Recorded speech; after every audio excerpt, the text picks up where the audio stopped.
Welcome back pour cette nouvelle vidéo. J'espère que vous allez bien, que vous êtes en pleine forme. Moi, de mon côté, j'ai la pêche, tout va bien. Et on va continuer ce cours sur la communication en parlant des enjeux de la communication. On est tous d'accord, ça va être assez simple parce que l'enjeu premier, je vous laisse deviner, prenez un instant de réflexion, c'est quoi l'enjeu principal de la communication ? Eh bien, vous avez certainement raison dans votre tête de vous dire, c'est de communiquer. Effectivement, c'est de faire passer un message et de faire comprendre ce message. Alors, faire passer le message, c'est plutôt facile. Comprendre le message, c'est peut-être des fois un peu plus difficile.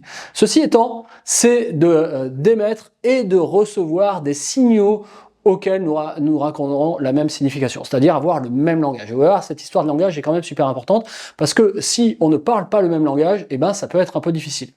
Je ne sais pas s'il y en a parmi vous qui ne parlent pas anglais et que je me mette à parler anglais, vous allez peut-être pas comprendre tout ce que je vais dire, et donc du coup ça va nous poser problème. Donc le but du jeu, c'est bien de faire passer le message, de recevoir un message, donc on va avoir des signaux, des échanges de signaux, mais qu'il faut qu'on puisse comprendre, décoder et comprendre ces signaux. Dans la communication, tout est porteur de sens, et ça c'est vraiment intéressant de mettre le doigt là-dessus. Il n'y a pas seulement ce que l'on dit, il n'y a pas seulement aussi notre attitude non verbale, il y a tout ce qui va composer tout ça. Peut-être nos vêtements, le regard, surtout l'attitude, je dirais, qui est vraiment importante. L'expression de courtoisie ou de politesse dont je peux faire preuve par rapport à quelqu'un ou par rapport à un groupe, ou pas d'ailleurs.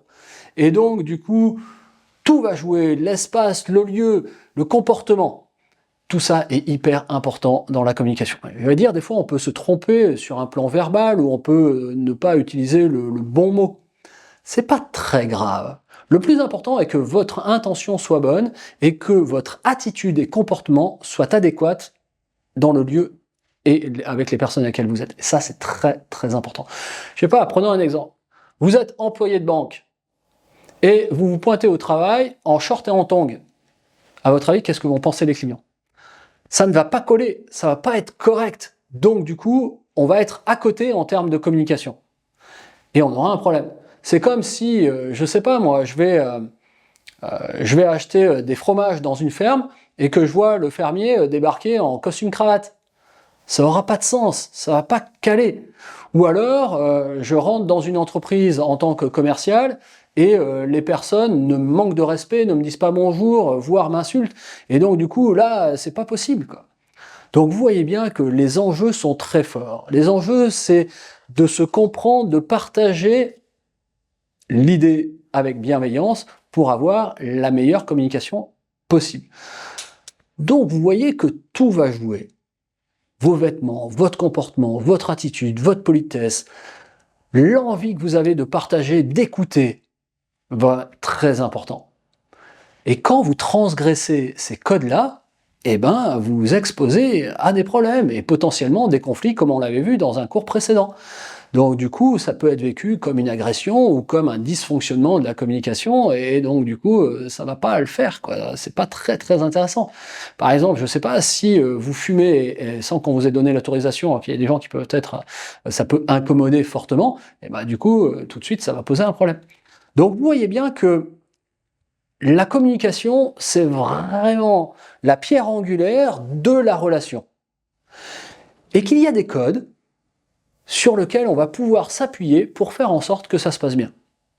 Je ne sais pas si un jour je vous rencontre en vrai, je serais heureux de vous dire par exemple simplement bonjour. Ou peut-être je me présenterai. Bonjour, je suis Sébastien, je suis formateur à NELAP. Et donc du coup, ça peut être intéressant. Mais si j'arrive vers vous et peut-être, je sais pas, je vous mets une tape dans la main alors que je vous ai jamais vu et je sais pas, je plaisante avec vous directement, il y aura peut-être des choses qui vont vous manquer et donc ça sera pas très bien perçu. Donc faisons attention à ce que l'on envoie en termes de communication, faisons attention à ces petites choses qui peuvent être très importantes, la politesse, l'attitude, le comportement, la façon dont on est habillé dans un certain nombre de situations, et vous allez voir que tout devrait bien se passer. Je vous retrouve sur le prochain chapitre avec une nouvelle vidéo.